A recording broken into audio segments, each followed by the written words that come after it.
लोभ और लालच दोनों अलग अलग चीजें हैं। लोभ क्या है और लालच क्या है? लोभ उसे कहते हैं जितना मेरा धन है मैं अपने धन को जाने ना दूं, अपने धन को पकड़ कर रखूं, ये क्या है? लोभ है। और दूसरे का धन भी मुझे मिल जाए, ये लालच है।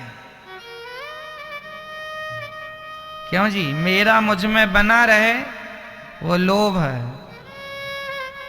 और दूसरे का भी मिल जाए ये, तो आपके अंदर ज्यादा क्या है? लोभ की लालच। दुर्योधन लोभी भी था और लालची। वह पांडवों की संपत्ति भी हड़पना चाहता था और हड़प ही लिया जुआ में।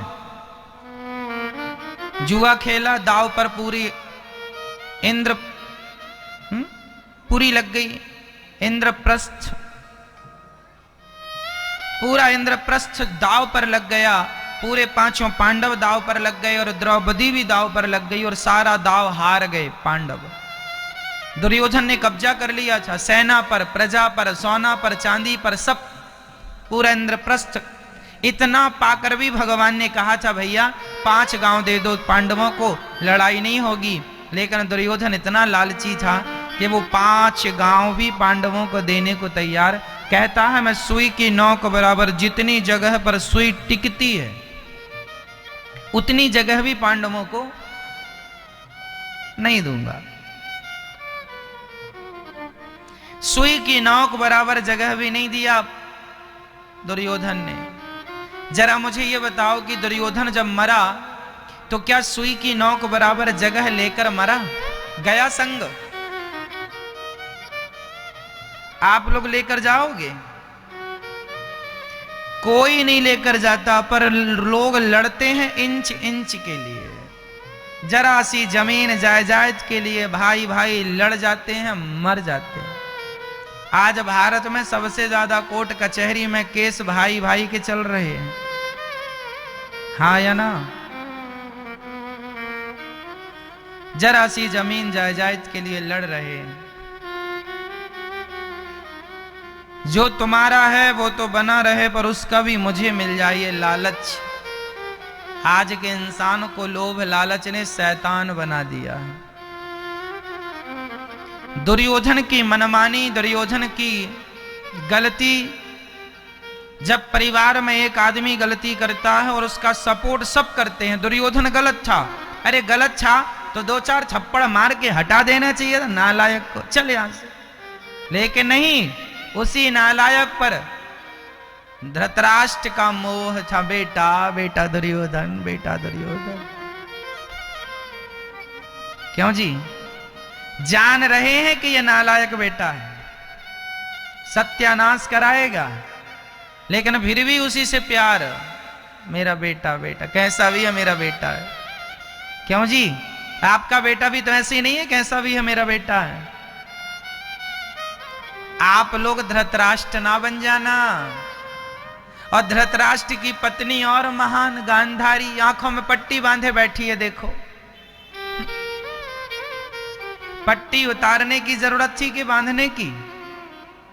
बोलो बोलो मेरी मां, पट्टी उतारने की जरूरत थी कि बांधने की? तो उतारा नहीं, बांधी बैठी रही। आप लोगों की आंखों में पट्टी तो नहीं बंधी? आप तो गांधारी नहीं हो। गांधारी का बेटा कौन? कौन? दुर्योधन। दुर्योधन भरी सभा में द्रौपदी की साड़ी उतार रहा है और गांधारी ने पट्टी नहीं उतारी। गांधारी ने पट्टी कब उतारी? आपको पता है? गांधारी ने एक बार पट्टी उतारी थी आंखों से। कब? दुर्योधन जब अकेला बचा, सारे 99 भाई मर गए, तब गांधारी ने पट्टी उतार के कहा था तू कपड़े उतार के आ जाना, मैं तुझे देख लूंगी, जहां जहां मेरी दृष्टि पड़ेगी वह वह अंग तेरा वज्र का हो जाएगा, फिर वो मारे से नहीं मरेगा, तुझे कोई नहीं मार सकता। गांधारी मां आप यदि होती तो मैं ही आपको बता देता कि मां यदि पट्टी उतारनी ही थी तो द्रौपदी की साड़ी खिंच रही थी, तब उतार कर दुर्योधन को 2 थप्पड़ मार दिया होता तो दुर्योधन का तो सर्वनाश ही ना होता। तुमने सही वक्त पर पट्टी उतारी होती तो आज ये दिन ही ना देखने पड़ते। पट्टी उतारी भी तो किसके लिए? उस नालायक बेटे के लिए जो भरी सभा में औरतों के कपड़े उतारता है। इसे तुम बचा के क्या करोगी? ये आज उसकी उतारा, कल किसी और के उतारेगा, क्या भरोसा है ऐसे नालायक बच्चों का। और इनको बचाने लिए देखो इतना मोह था पुत्र के प्रति, ये इतना मोह था कि बेटा इतना नालायक है, लेकिन उसे बचाने के लिए मां ने जीवन भर की तपस्या पट्टी उतार के बच्चे को दे दी।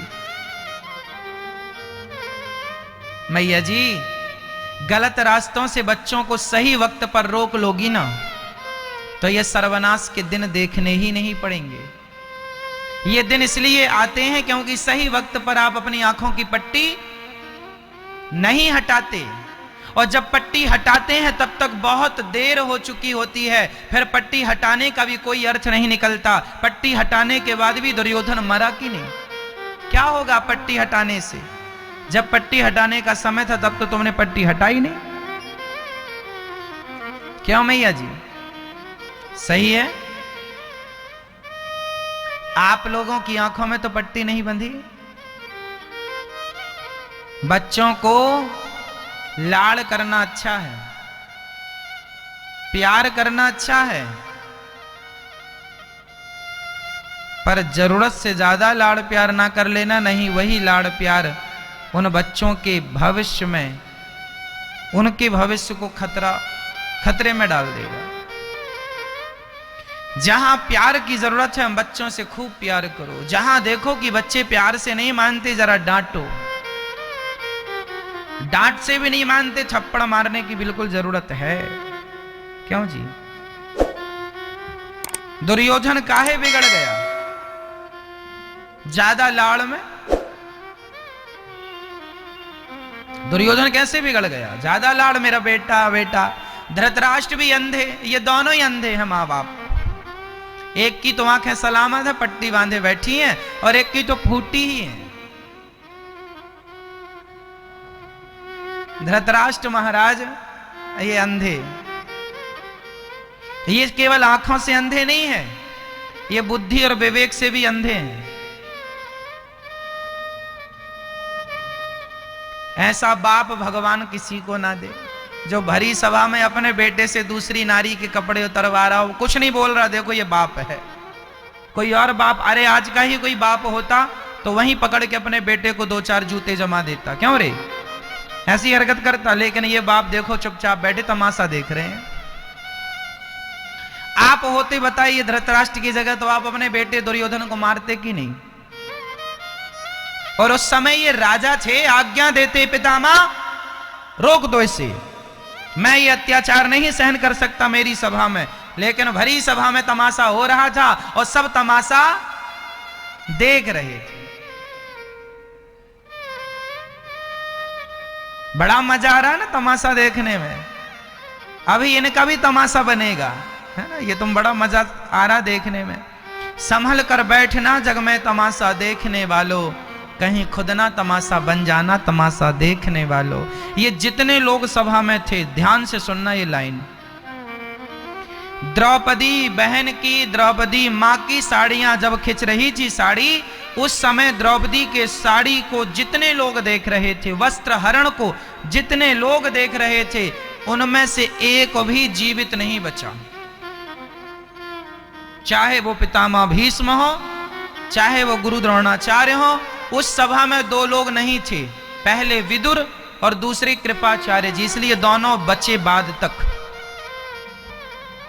उस सभा में विदुर जी नहीं थे जब द्रौपदी की साड़ी खिंच रही थी, और कृपाचार्य जी नहीं थे। सबसे आगे पितामह भीष्म बैठे थे, इसलिए भीष्म पितामह को बाणों की सैया में लेटना पड़ा। इसलिए भीष्म पितामह को क्या मिली? बाणों की सैया मिली। क्यों मिली? क्योंकि ये चाहते तो इस अपमान को रोक सकते थे। शक्ति थी, बल था, फिर भी चुप्पी साधे बैठे रहे तो परिणाम बाणों की सैया।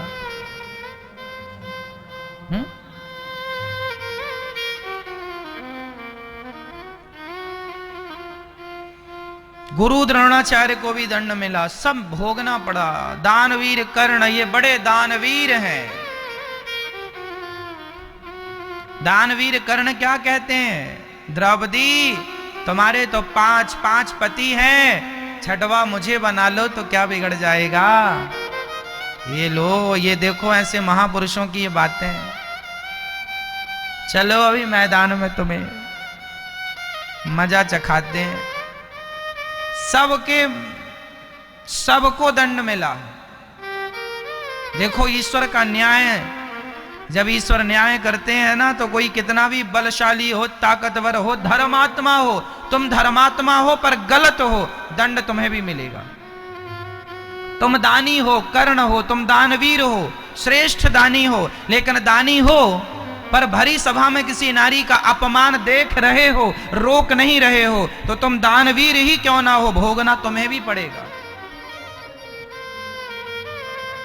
और न्याय एक साथ सबके साथ हुआ। भरी सभा में द्रौपदी की साड़ी खींचने में जितने लोग मुस्कुरा रहे थे, मजे ले रहे थे, तमाशा देख रहे थे, सब महाभारत में कोई बाणों की सैया में पड़ा, किसी का गुरु द्रोणाचार्य का सिर धृष्टद्युम्न ने काट दिया, और दानवीर कर्ण रथ से नीचे उतरे पहिया निकालने के लिए, बाण मार दिया गया, मर गए से।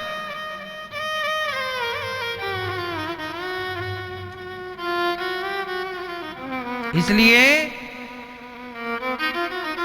अति कभी ना करना प्यारे, इति तेरी हो जाएगी, बिन पंखों के पक्षी जैसी गति तेरी हो जाएगी।